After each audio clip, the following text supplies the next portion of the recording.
Hello and नमस्कार। आप सभी का अल्फ़ा ऑनलाइन अकेडमी में स्वागत है। हम लोग चर्चा कर रहे हैं भारत में पंचायती राज के संवैधानिक विकास के बारे में। पिछली क्लास में हमने कुछ समितियों के बारे में अध्ययन किया था। वर्ष 1966 में जी रामचंद्रन समिति का गठन हुआ था, जिसका उद्देश्य था पंचायती राज प्रशिक्षण केंद्रों पर अध्ययन। वर्ष 1969 में वी रामानाथन की अध्यक्षता में एक समिति गठित हुई थी, जिसका उद्देश्य था मूलभूत भूमि सुधार उपायों के क्रियान्वयन में सामुदायिक विकास एजेंसी तथा पंचायती राज संस्थाओं की संलग्नता के बारे में अध्ययन करना। वर्ष 1976 में दया चौबे समिति गठित हुई थी, जिसने सामुदायिक विकास एवं पंचायती राज पर अध्ययन किया था। उसके बाद हमारे लिए महत्वपूर्ण समिति आती है 1977। अशोक मेहता की अध्यक्षता में समिति गठित हुई, जिसे अशोक मेहता समिति कहते हैं। अशोक मेहता समिति ने आपका द्विस्तरीय पंचायती राज की अनुशंसा की, जिसमें जिला स्तर पर जिला परिषद तथा खंड स्तर पर मंडल पंचायत की अनुशंसा की। ठीक है। अशोक मेहता समिति वर्ष 1977 इन्होंने द्विस्तरीय पंचायती राज की अनुशंसा की, जिसमें जिला स्तर पर जिला परिषद तथा खंड स्तर पर मंडल पंचायत के गठन की अनुशंसा की। लेकिन इनकी सिफारिशों में पंचायती राज की मूल संकल्पना ग्राम पंचायत की अनदेखी से इस समिति के सिफारिशों को नकार दिया गया। सामुदायिक विकास कार्यक्रम की शुरुआत कब हुई थी? तो 2 अक्टूबर 1952। नागौर जिला राजस्थान से पंचायती राज व्यवस्था का आरंभ कब किया गया था? तो 2 अक्टूबर 1959। सर्वप्रथम त्रिस्तरीय पंचायती राज की अनुशंसा किसके द्वारा की गई थी? तो बलवंत राय मेहता समिति वर्ष 1957। बलवंत राय मेहता समिति की सिफारिश में शामिल है। तो बलवंत राय मेहता ने त्रिस्तरीय पंचायती राज की सिफारिश की थी, जिसमें जिला परिषद, पंचायत समिति तथा ग्राम पंचायत शामिल है। अशोक मेहता समिति 1977 की सिफारिश में शामिल है। इन्होंने द्विस्तरीय पंचायती राज की अनुशंसा की थी, जिसमें जिला परिषद व मंडल पंचायत शामिल है। हमारा राइट सही उत्तर होगा ऑप्शन डी। अशोक मेहता समिति द्वारा सिफारिश की गई थी द्विस्तरीय पंचायती राज की। चलिए अब आज की क्लास को आगे बढ़ाते हैं। पहुंचते हैं वर्ष 1978 में, जहां पर दांतेवाला समिति का गठन हुआ था खंड स्तर पर नियोजन के लिए। वर्ष 1983 में हनुमंतराव समिति का गठन हुआ था जिला स्तर पर नियोजन के लिए। महत्वपूर्ण समिति के बारे में आज हम चर्चा करेंगे।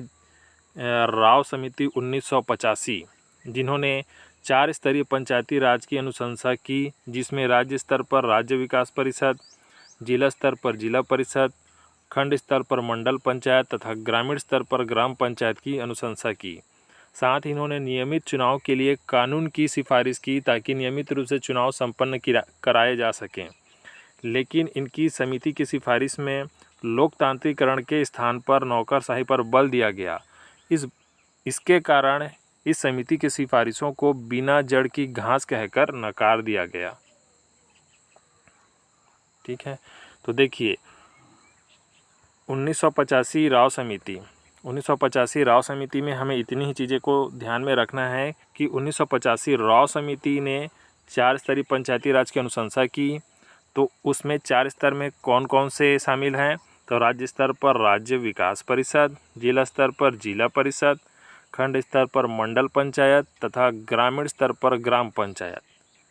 दूसरी बात इसमें ध्यान रखना है कि जी वी के राव समिति या जी के भी राव समिति भी बोलते हैं, इन्होंने नियमित चुनाव के लिए कानून की सिफारिश की, ताकि नियमित रूप से पंचायतों के चुनाव को संपन्न कराया जा सके। तीसरा, इन्होंने जो इस बात पर बल दिया था वह था नौकरशाही।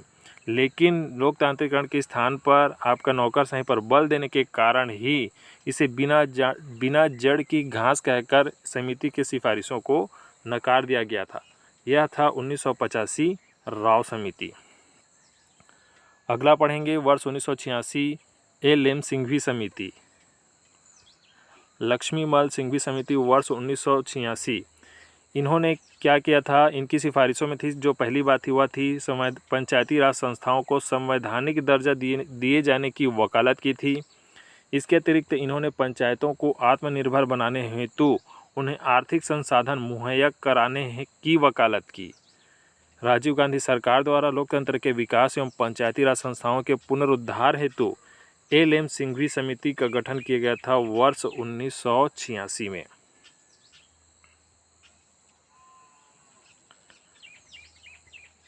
जो महत्वपूर्ण समितियां हैं, जैसे कि वर्ष 1957 में गठित बलवंत राय मेहता समिति, 1977 अशोक मेहता समिति, 1985 राव समिति, 1986 एल.एम. सिंघवी समिति। इन समिति की क्या क्या सिफारिशें थी, इसको ध्यान में रखना है।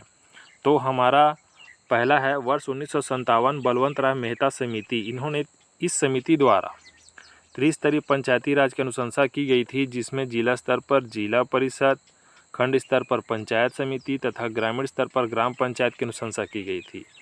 20 साल बाद वर्ष 1977 में अशोक मेहता समिति का गठन हुआ था, जिसने द्विस्तरीय पंचायती राज की अनुशंसा की। इसमें जिला स्तर पर जिला परिषद तथा खंड स्तर पर मंडल पंचायत की अनुशंसा की। लेकिन इस समिति की सिफारिश में पंचायती राज की मूल संकल्पना ही नज़र नहीं आ रही थी, इसलिए इस समिति की सिफारिशों को नकार दिया गया। वर्ष 1985 में राव समिति का गठन हुआ था, जिसने 4 स्तरीय पंचायती राज की अनुशंसा की, जिसमें राज्य स्तर पर राज्य विकास परिषद, जिला स्तर पर जिला परिषद, खंड स्तर पर मंडल पंचायत तथा ग्रामीण स्तर पर ग्राम पंचायत की अनुशंसा की। लेकिन इस समिति की सिफारिश में आपका लोकतांत्रिकरण के स्थान पर नौकरशाही पर बल दिया गया, जिसके कारण इसे बिना जड़ की घास कहकर समिति की सिफारिशों को नकार दिया गया। वर्ष 1986 लक्ष्मीमल सिंघवी समिति द्वारा राजीव गांधी सरकार के शासनकाल में पंचायती राज संस्थाओं के पुनरुद्धार एवं विकास हेतु इस समिति का गठन किया गया था, जिसने पंचायती राज संस्थाओं को संवैधानिक दर्जा दिए जाने की वकालत की, साथ ही पंचायतों की आत्मनिर्भरता हेतु उन्हें आर्थिक संसाधन मुहैया कराने की बात कही। तो ये थी कुछ प्रमुख समितियां जिनके बारे में हमने आज अध्ययन किया। अगली क्लास में आगे बढ़ेंगे भारत में पंचायती राज के संवैधानिक विकास के बारे में।